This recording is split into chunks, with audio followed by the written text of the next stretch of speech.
an outstanding basketball player and considered one of Cornell's greatest all-time athletes. You may have heard something like that when searching for the Syracuse Nationals game during the 1940s and 50s. If you found it, you heard the name Leroy Chollet. The Buffalo sports writers dubbed him the Bayou Beauty. He had a bar in Cleveland before he died. He was like a bartender. They now call him the first African-American player in school history on the men's basketball team. He's just a good player for Canisius. There's not like the kind of that underbelly of the story that his time in New Orleans has. Chollet led a storied high school career at Holy Cross High in Louisiana.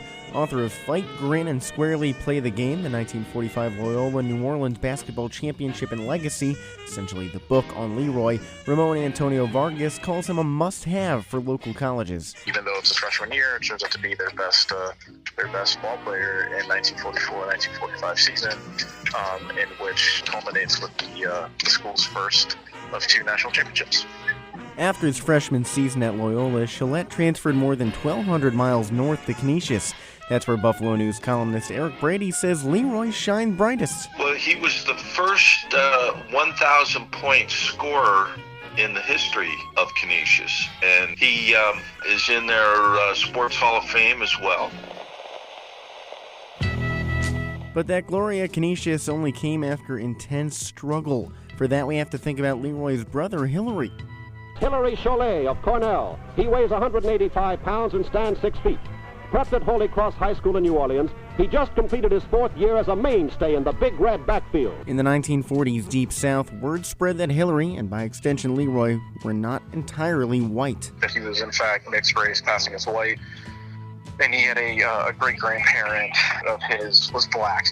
Leroy's brother struggled with how the family had to leave New Orleans. Loyola, maintained until as recently as 2007 that he had been kicked out of school for academic reasons, that the players are all telling the truth, that basically the fact that his mixed race was enough to get him basically forced out of New Orleans. Chollet kept his lineage under wraps in central New York, too. It makes no mention of his racial background, so I'm not sure that people were publicly aware of it at the time. Leroy's skill rose above skin color, and he quickly became a key piece of Golden Griffin's lore. He played on a Canisius teams that at the beginning of the Syracuse-Canisius rivalry, Canisius won the first 3 games in the series back in the 40s, and he played in at least one of those, an overtime win.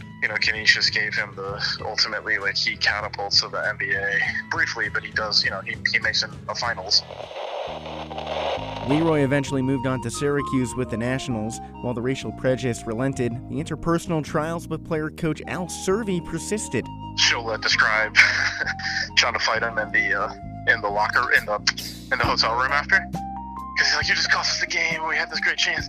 With the Syracuse Nationals, he was a bench player. Finally, after his career, Loyola New Orleans tried to make amends by inviting Leroy back in the 90s. And I think that it was hard for him to kind of come back to New Orleans in a way that, talking about his career at Canisius and talking about his time in Cleveland, wasn't as difficult for him to do.